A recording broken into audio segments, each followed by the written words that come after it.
You know what absolutely infuriates me? When people say WarGames 2024 was just another match, just another spot fest, just another chapter in the Bloodline saga. Those people clearly weren't watching the same carnage we witnessed. They didn't see the broken bones, the shattered alliances, and the pure, unadulterated violence that left even the most hardened WWE veterans speechless. This wasn't just a match, this was a statement. A declaration that the Bloodline War had reached a point of no return, and someone was going to pay the ultimate price. The MFTs, that's the medical team for those who don't know, were practically stationed at ringside like they were expecting a battlefield casualty report. And guess what? They got one. Multiple ones, actually. But here's what really gets under my skin. We've become so desensitized to the brutality that we forgot these are real human beings putting their bodies through absolute hell. Real bones breaking. Real blood spilling. Real careers potentially ending in an instant. Let me paint you a picture of just how insane this situation became.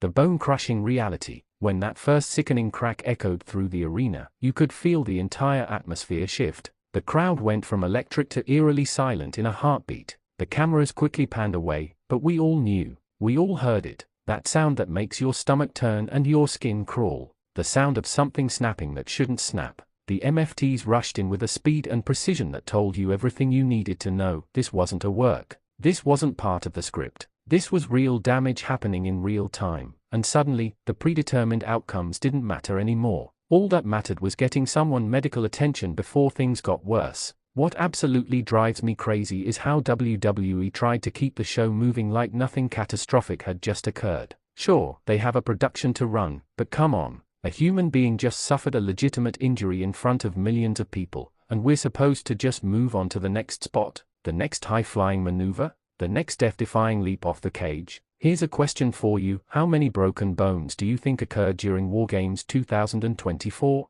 Drop your estimates in the comments, because the official number might shock you. The Bloodline's brutal chess game. But let's talk about the elephant in the room, or should I say, the war elephants in the double cage. The Bloodline rivalry in 2024 wasn't just about championships or legacy. It became deeply personal, toxically personal, the kind of personal that makes grown men willing to sacrifice their physical well-being just to prove a point. Roman Reigns, the self-proclaimed tribal chief, found himself in unfamiliar territory. His empire was crumbling, his family was fractured, and worst of all, his own blood had turned against him. Solo Sikoa's rise wasn't just a power play, it was a hostile takeover that threatened to erase everything Roman had built over years of dominance. The genius, and I use that word with equal parts admiration and disgust, of this entire storyline was how WWE made us forget these men are supposed to be family, cousins, brothers in blood and bond. Instead, they turned family reunions into war councils and holiday dinners into strategic planning sessions for mutual destruction.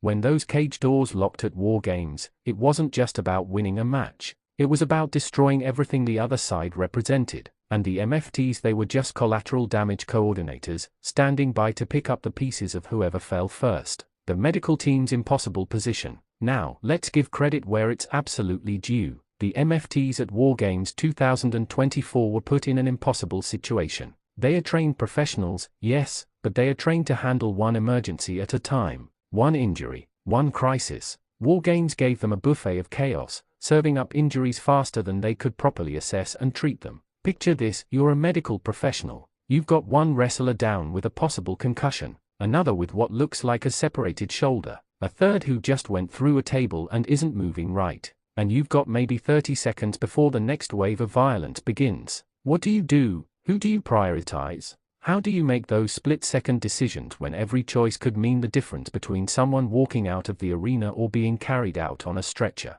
The amount of blood alone, and I'm talking legitimate blood here, not the hardware stuff we're used to seeing, was enough to make even seasoned fans uncomfortable. Crimson masks weren't just for dramatic effect, they were the result of genuine lace rations that required immediate attention. The MFTs were working overtime, trying to stop bleeding, check for signs of serious injury, and somehow stay out of the way of the ongoing match simultaneously. Quick question for the comment section. Would you want the MFTs to stop a match if they believed someone was seriously injured, even if it ruins the planned finish? Let me know your thoughts below. The broken bones breakdown. Let's get specific about the damage, because glossing over it does a disservice to what these athletes endured. Multiple superstars left WarGames 2024 with legitimate injuries that required extensive medical evaluation and treatment. We're talking fractures, breaks, separations, the kind of damage that doesn't just heal with ice packs and painkillers. One of the most disturbing moments came when you could visibly see a bone or joint positioned where it absolutely should not be positioned.